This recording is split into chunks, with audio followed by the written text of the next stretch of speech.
여러분, 혹시 친환경이라는 단어와 초거대 원자력 발전소라는 단어가 한 문장에 들어갈 수 있다고 생각하시나요? 마치 다이어트를 한다면서 제로 콜라와 함께 피자 2판을 시키는 것과 비슷한 상황이 지금 대한민국 에너지 정책에서 벌어지고 있습니다. 정부가 대형 원전 2기를 추가로 짓겠다고 공식 선언했습니다. 흥미로운 건 이 결정의 배경에 있는 것이 단순한 전기 부족이 아니라 바로 우리가 매일 쓰는 인공지능 AI라는 점입니다. 챗GPT가 답변을 하나 생성할 때마다 전구 하나를 켜는 것보다 훨씬 많은 전기를 잡아먹는다는 사실 알고 계셨나요?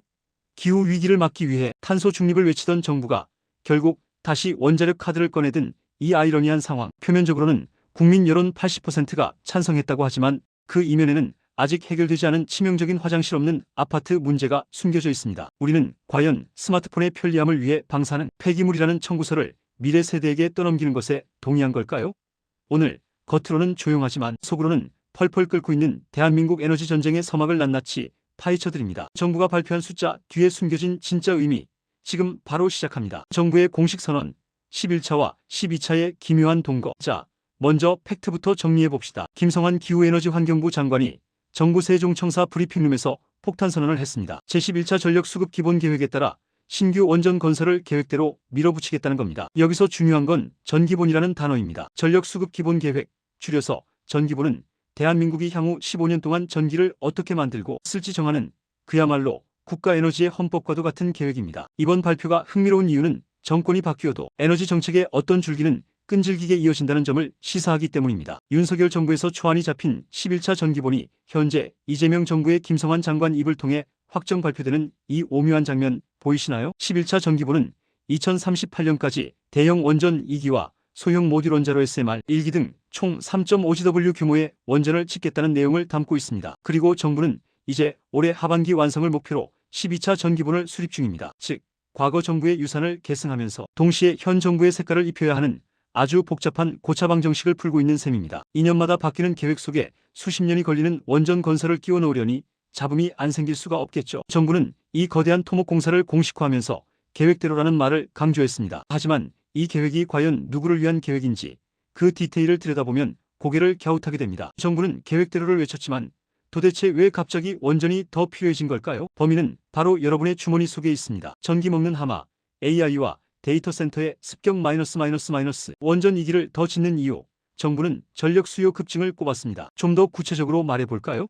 바로 인공지능 AI과 데이터 센터, 그리고 전기차 때문입니다. 우리가 넷플릭스를 보고 AI에게 질문을 던지고 전기차를 충전할 때마다 전력 계량기는 미친 듯이 돌아갑니다. 과거의 산업용 전기는 공장을 돌리는 데 쓰였지만 미래의 산업용 전기는 데이터를 돌리는 데 쓰입니다. AI 데이터 센터 하나가 먹어치우는 전력량은 일반적인 화력발전소 1기 분량과 맞먹는다는 분석도 있습니다. 문제는 이 전력 수요가 완만하게 오르는 게 아니라 예측을 불허할 정도로 가파르게 수직 상승하고 있다는 겁니다. 태양광이나 풍력만으로는 이 24시간 365일 쉬지 않고 돌아가야 하는 데이터 센터의 허기를 채우기에 턱없이 부족하다는 것이 정부의 판단입니다. 재생에너지는 날씨에 따라 발전량이 들쑥날쑥한 간헐성이라는 치명적인 단점이 있으니까요. 결국 안정적으로 그리고 대량으로 전기를 공급할 수 있는 기저전력으로서 원자력의 귀환은 필연적이었다고 정부는 주장합니다. 4차 산업혁명의 쌀이 반도체라면 그 쌀을 짓는 땔감은 전기에너지입니다. AI 강국이 되기 위해선 원전이라는 위험한 땔감을 더 떼야만 하는 딜레마, 이것이 지금 우리가 마주한 현실입니다. 김성환 장관은 자신감 있게 숫자를 제시했습니다. 대국민 여론조사 결과 원전이 필요하다는 의견이 80% 이상이다. 그리고 신규 원전 건설에 60% 이상이 찬성했다. 이 숫자는 정부에게 있어 정가의 보도, 즉 무엇이든 베어버릴 수 있는 강력한 무기입니다. 정책 결정의 정당성을 국민의 뜻에서 찾았으니까요. 하지만 여기서 우리는 통계의 함정을 경계해야 합니다. 여론조사 질문이 어떻게 구성되었는지, 응답자들은 원전의 경제적 이득뿐만 아니라 안전 문제와 폐기물 처리 비용까지 충분히 인지하고 답한 것인지 꼼꼼히 따져봐야 합니다. 전문가들과 환경단체는 수계 민주주의가 실종되었다고 비판합니다. 단순히 전기료가 오르지 않으려면 원전이 필요합니까? 라고 묻는 것과 당신네 동네에 핵폐기물 저장소가 생겨도 원전에 찬성합니까? 라고 묻는 것은 하늘과 땅 차이입니다. 정부는 복잡하고 민감한 쟁점을 단순한 찬반 투표로 환원시켜버렸다는 비난을 피하기 어렵습니다. 80%라는 압도적인 숫자는 정책 추진에 강력한 동력이 되지만 동시에 반대편에 선 20% 혹은 침묵하고 있는 다수의 우려를 묵살하는 명분이 되기도 합니다. 과연 이 여론조사는 진정한 공론화의 결과일까요? 아니면 정책 강행을 위한 요식행위였을까요? 원전 문제의 가장 아픈 손가락, 바로 고준위 핵폐기물입니다. 원자력 발전소를 화장실 없는 맨션이라고 부르는 이유가 여기에 있습니다. 전기는 깨끗하게 쓰고 싶지만 쓰고 남은 수만 년 동안 방사능을 뿜어내는 쓰레기를 어디에 묻을지는 아무도 결정하지 못했습니다. 이번 정부 발표에서도 이 치명적인 쟁점에 대한 구체적인 해법은 빠져 있습니다. 환경단체들이 거세게 반발하는 지점이 바로 여기입니다. 폐기물 처리장도 없이 원전부터 짓는 게 말이 되느냐는 것이죠. 현재 각 원전 부지 내에 임시로 저장하고 있는 사용 후 핵연료는 포화 상태에 이르고 있습니다. 마치 집안에 쓰레기 봉투가 가득 차서 터질 지경인데 옆방에 쓰레기를 더 만드는 기계를 들여놓는 꼴입니다. 고준위 방사성 폐기물 처분장 부지 선정은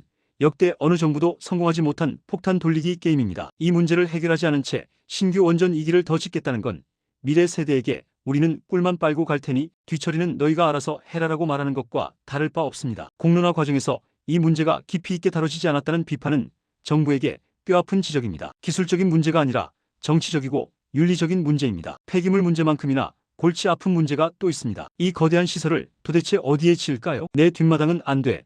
부지 선정 전쟁의 서막. 한국수력원자력은 조만간 부지 공모 절차에 착수한다고 합니다. 내년 초까지 부지를 선정하고 예정 구역을 고시하겠다는 스케줄인데요. 바야흐로 님비엔 IMBY와 핀PPIMFY가 충돌하는 거대한 전쟁의 서막이 올랐습니다. 원전 유치를 통해 지역 경제를 살리고 막대한 지원금을 받으려는 지자체와 주민들, 그리고 안전과 환경 파괴를 우려하며 결사 반대하는 주민들 사이의 갈등은 불을 보듯 뻔합니다. 과거 부안 방패장 사태나 밀양 송전탑 사태를 기억하시나요?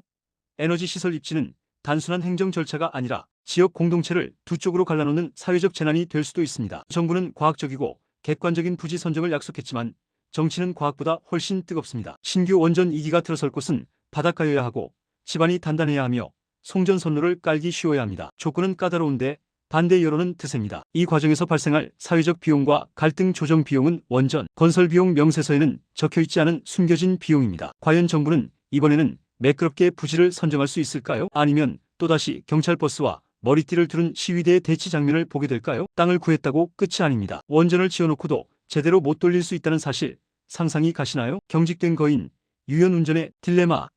여기서 기술적인 딜레마가 등장합니다. 정부는 재생에너지 태양광, 풍력의 가능성을 보완하기 위해 원전을 쓴다고 했습니다. 그런데 원자력 발전소는 껐다 켰다 하기가 매우 어려운 아주 경직된 발전원입니다. 한번 불을 붙이면 100% 출력으로 쭉 가는 게 가장 안전하고 효율적이죠. 반면 태양광은 낮에 전기가 넘쳐 흐릅니다. 전력망은 공급과 수요가 일치해야 터지지 않습니다. 태양광 발전량이 폭발하는 낮 시간에 원전도 풀가동하면 전기가 남아돌아 블랙아웃이 올 수 있습니다. 그래서 정부는 유연운전, 즉 원전의 출력을 줄였다 높였다 하겠다고 합니다. 하지만 이는 기술적으로 원전에 부담을 주고 사고 위험을 높일 수 있다는 전문가들의 지적이 있습니다. ESS 에너지 저장 장치와 양수 발전으로 보완하겠다고는 하지만 비용이 만만치 않습니다. 2050 탄소 중립을 위해 재생에너지를 늘려야 하는데 경직된 대형 원전이 늘어나면 전력 개통 운영이 꼬여버리는 전력망의 동맥경화 현상이 발생할 수 있습니다. AI 시대를 위해 원전을 늘린다는데 정작 그 원전 때문에 스마트 그리드 운영이 더 어려워질 수 있다는 역설. 정부는